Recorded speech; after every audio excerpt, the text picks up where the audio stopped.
सबू भोटर भाई मान को अनुरोध करने चाहिए आपण मान माध्यम this is although not my election campaigning ये मु इलेक्शन कैंपेनिंग वर्तमान करूना किंतु आपण मान को कहवाई चाहिए जनवाई चाहिए मो उपरे को केतरा जिनस कौन कौन बीती जहाँ मु बुझी जहाँ मु भोगी पद पदवी थी दुई दुई थर सांसद हो कौन भोगी जिते केन्द्रापड़ा सांसद हेली केन्द्रापड़ा जाकि मो लोकों पाखे पहुँचबार मत दल तरफ ही अटका जाइथिला मो सब कथा केबे कहि पारि नथिली आगुरु किंतु आज कहूची आपण माने जानिबा उचित डिस्ट्रिक्ट कलेक्टर जे थिले तांको ऑफिस रे मासो मासो धरी मोर फाइल्स पड़ी रहउतला बहुत फोन करबा सत्ते बहुत मेसेज करबा परे भी मोर फाइल्स मूव करू नथला भारी कष्ट होतला कौनसी काम जोटे मोर केन्द्रापड़ावासी करने चाहूँगी उन्नतमूलक कार्यक्रम तापे अनेक विलंब करुले मत कोविड समय विशेष कर आपने जानते जो अनेक गणमाध्यम चर्चा है आलोचना है कि सांसद अनुभव महांती कहांती केन्द्रापड़ा कहीं देखा दौना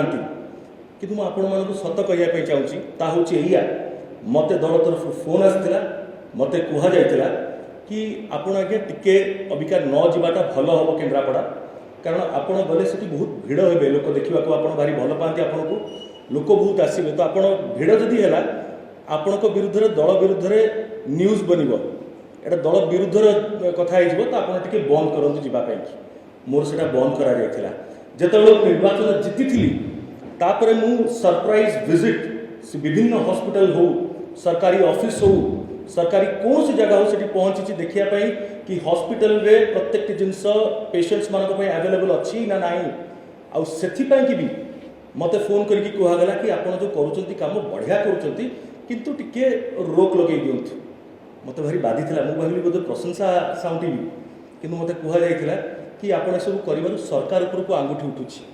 कि सरकार उपर आंगुठी कौन उठुची सरकार को जनप्रतिनिधि हिसाब से आम कर्तव्य आम धर्म आम करवा लोकों पाखे पहुँचू लोकों सब सेवा पहुँचू तापर कई विशेष कि जितेबाला मोर दीर्घ अनेक वर्ष धरी 16 वर्ष मोर पिता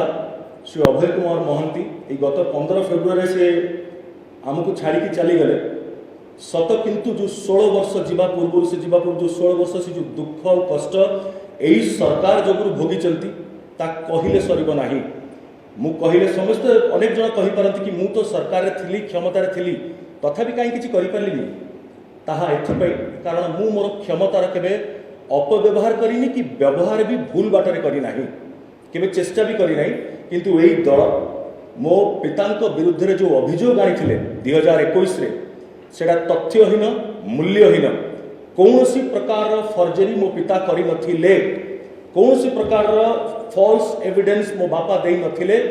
जहाँ विरुद्ध रे ए राज्य सरकार गोटे ऑर्डर पास कले और संपूर्ण मिछ एटा मो पिता एते मात्रा रे दुखी कष्ट भोगी थे 2009 रु आरंभ करके 2000 आज 24 हो आज पर्यंत न्याय मिलानी गत तारीख में आम कोर्ट रे थिला 9 मे रे तारीख फाइनल शुणाणी तार आगामी डेट 24 जून को स्थिर कराई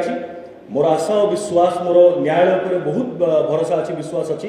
कि मत न्याय मिल मो पिता को न्याय मिल जदिओ से ना आत्मा को न्याय मिल आ प्रत्येक जिन प्रमाण है आपण सामना को निश्चय आणिक रखी कि ए सरकार कौ भली भाव में जो मैंने वयोज्येष्ठ व्यक्ति को सम्मान दौरान कहते से तीर्थ यात्रार आयोजन कर किंतु प्रकृति में देखा गले अंतर में कौन वयोज्येष्ठ व्यक्ति किसी ना भल पाइबा सम्मान नहीं